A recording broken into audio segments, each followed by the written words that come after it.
Okay, so this is another kind of recorded the day after backdated episode. This is the second. I'm coming up on my break soon. On Saturday I leave and I probably won't be making anything for that week. I might do a couple of specials, but it's a holiday. I'm going to be doing whatever I can to have a nice week off, because, hey, holiday, have a nice week off from everything. But, yeah, I did not mean to, so I can helping out some friends and I've got some design work that I'm up to, so I was just a bit busy. But anyway, that's all over, and this morning I'm just going to backdate this episode to yesterday, and there are no stories from today that are in today's episode. So these are all stories I was planning on doing yesterday. So, yeah, so the top story today, UK has banned Huawei. A bit more on what that means. Stadia Games and Entertainment signs Harmonix as well as 4 other studios. And everything else that was announced in Stadia Connect July 2020. I had no idea what was going on. To be honest, I thought I would have heard of that, but I'm not too surprised I didn't. Also, if you're interested, then you might now get an Apple Arcade competitor on your Android phone, as Google Play Pass is expanding outside the US and getting an annual subscription. So, yeah, some pretty decent info. I'm just going to go through all of it in one go because I got work. I just got work to do today, basically. So let's get started with UK removing Huawei. This kind of took me by surprise, but I'm also not surprised. So, all Huawei 5G hardware has to be removed from networks by 2027, and providers are no longer allowed to add new equipment as of January 1st, 2021. Now, I believe that the reason, and the policy is a complete reversal of October 2019's policy. So, in October 2019, Huawei equipment was allowed in non-core parts of 5G networks. However, Huawei was recently completely banned from anything from the US, and so it basically made it that anything Huawei did could have been a possible security risk, as it was all China-sourced chip components and all China-sourced. So, it would have been impossible to designate as no security risk whatsoever, as there would have been no input from foreign partners that weren't in China. So basically they've said that this new restriction makes it that they are a lot more they're just a lot more untrustworthy. Now, for those of you who don't know what's going on with 5G right now, it's basically just being rolled out. It's just an upgrade on 4G. So 4G but better. And I think, but they've also given them until January 1st, 2021. So, I don't know. I mean, yeah, you're not allowed to add new equipment. You're allowed to add new equipment until January 1st, 2021, but then you have to remove all of that by 6 years later. I think the UK, I don't know, see, I would say that's smart, because it allows people to kind of do a bit more and kind of increase 5G hardware and 5G across the country. Now, also, the UK has asked companies to avoid it as of now, but fibre broadband networks aren't subject to the same bans. So, your fibre broadband will stay the same, but UK companies are expected to avoid buying Huawei products. Now, as I said, this is following the new US trade restrictions on chips implemented in May, so it's impossible to guarantee the security of Huawei going forward. Now, the UK has vowed to enshrine the new measures in law by proposing a telecom security bill as soon as possible. However, it also wouldn't single out Huawei, and instead cover all high-risk equipment makers. Carriers would also have to obey stricter security requirements, so this is actually much bigger than I would have expected it to be, and The government did warn when they originally rolled out their original plan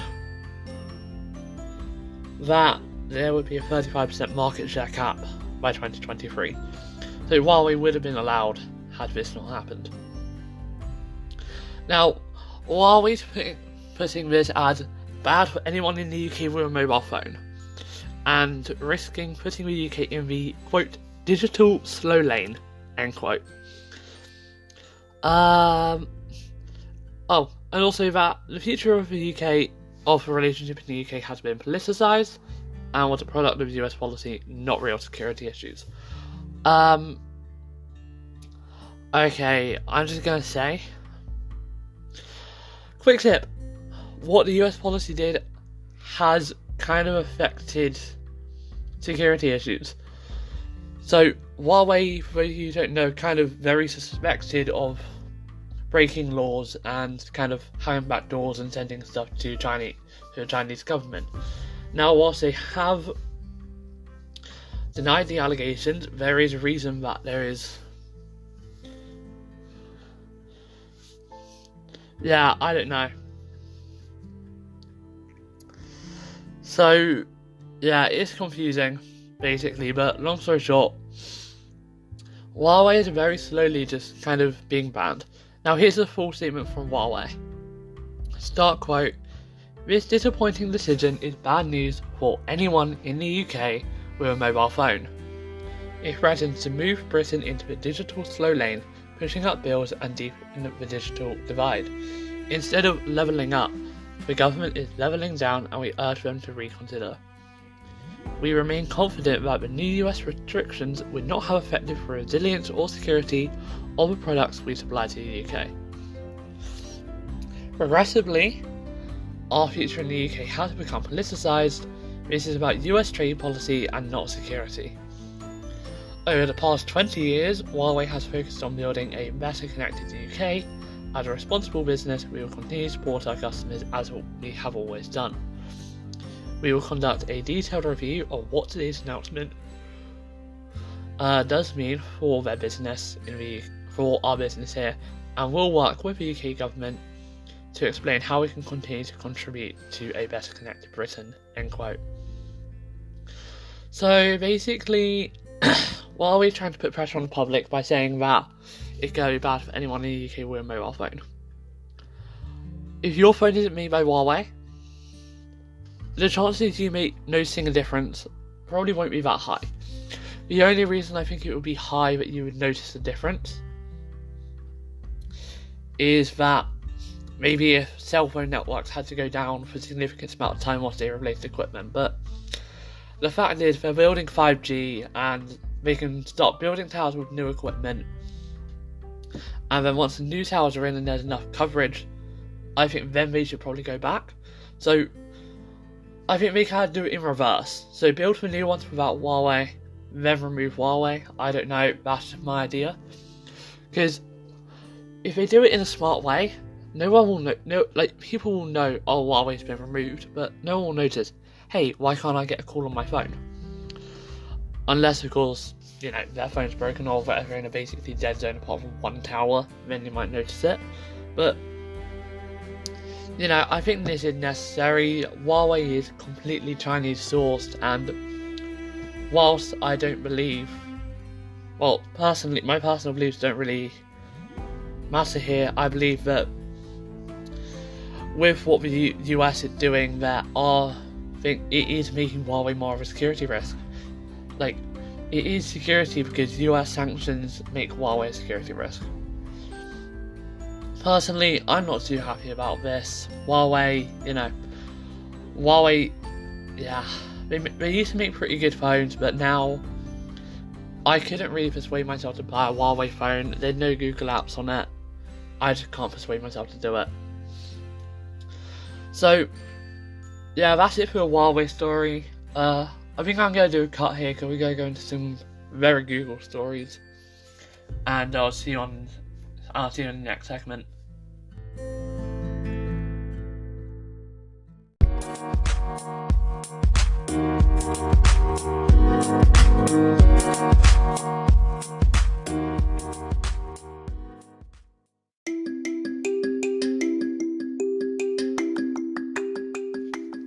So, Google Stadia had a Stadia Connect on July 14th. So, if you're listening to an event today, for me that is yesterday, and I was completely unaware. So, events such as Nintendo Direct are also going on. Ubisoft Forward, I have not covered it. I'm probably going to cover that in a different episode. I'll do a kind of roundup once I'm back from my holiday of all the events that have gone on, because it's going to be kind of events central, like for the next 2 weeks. I'm trying to not cover as much as possible, because I want to do just a week of events as well as normal episodes. So it is on purpose, and yeah, kind of silly, but you know, it's the way it's working. So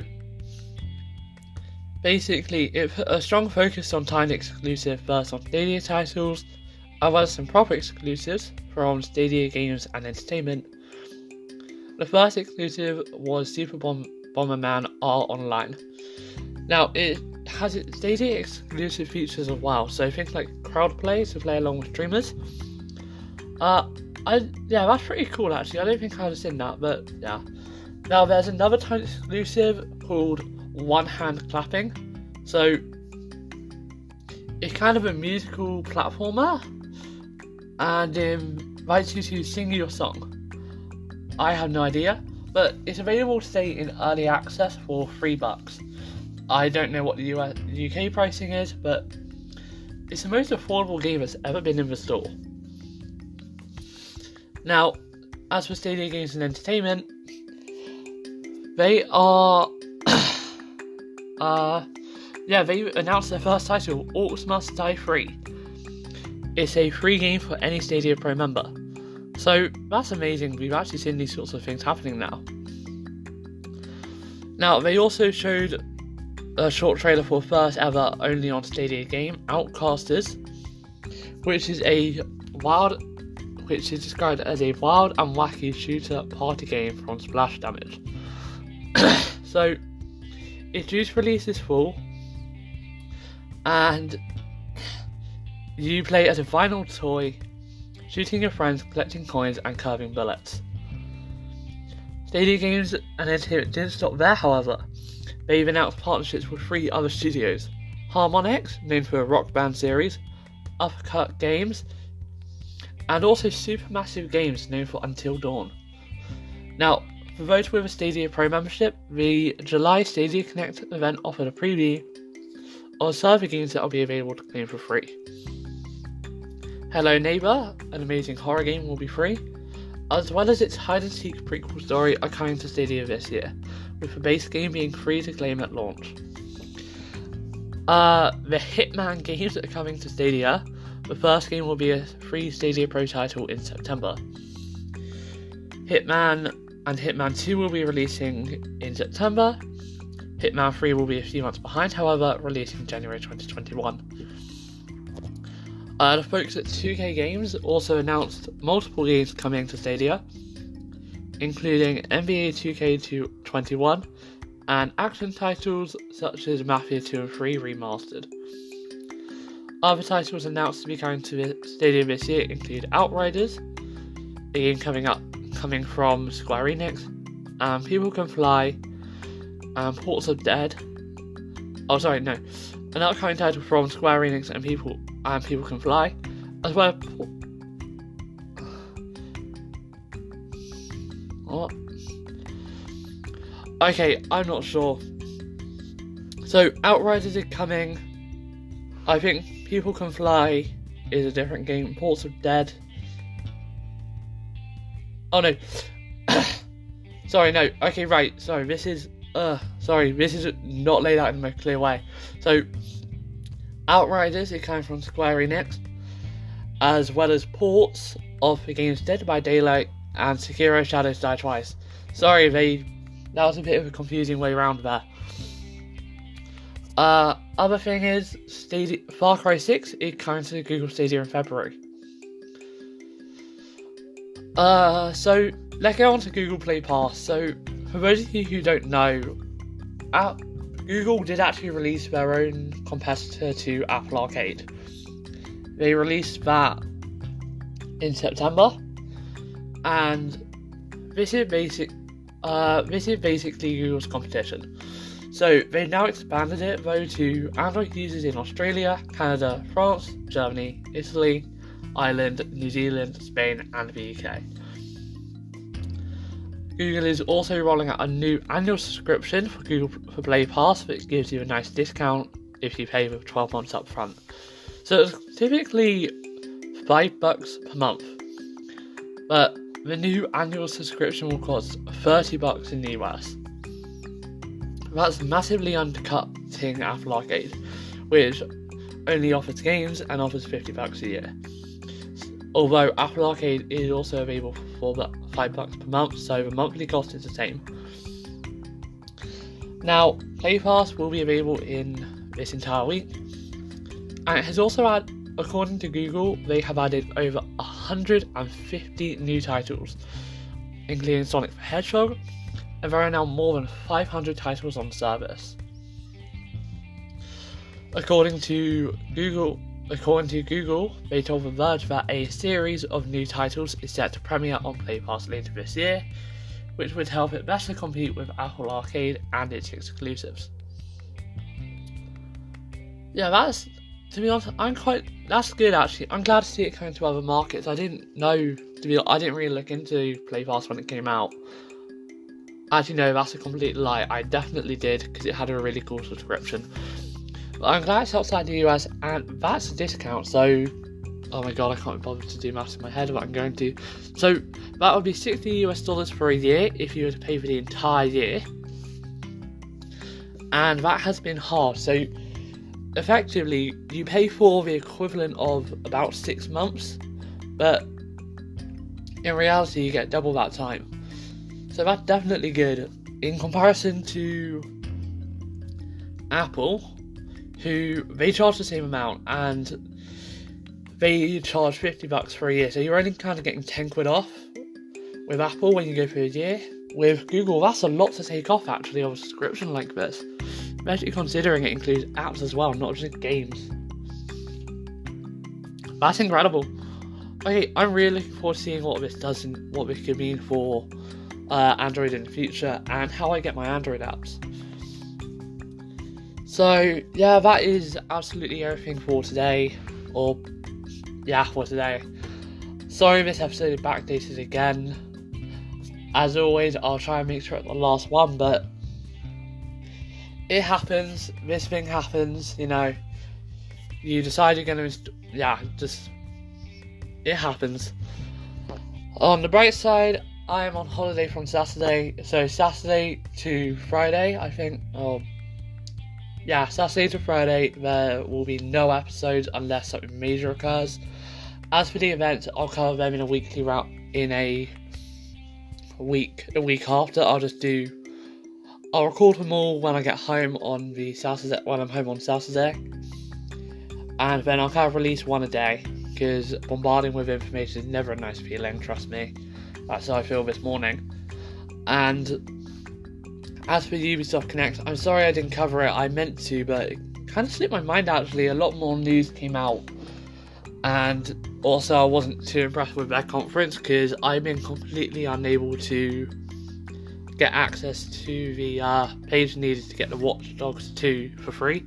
I tried to access the page yesterday. I could not access it I tried to access it on multiple devices, could not log in whatsoever, or access the registration page until today.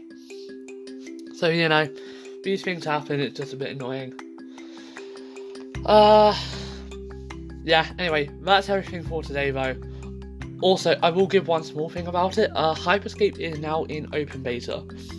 So, I would love to play and have a go at playing that game, but to be honest, I don't have a decent enough PC. Literally, when I try to play it on my computer, it just goes, Vulkan can't be found, shuts me down, I can't play. So it's a shame, but the way it works. Anyway, that is everything for today, and I'll see you in tomorrow's episode. This has been Down Out in Digital World. My name's Luke. Thanks for listening.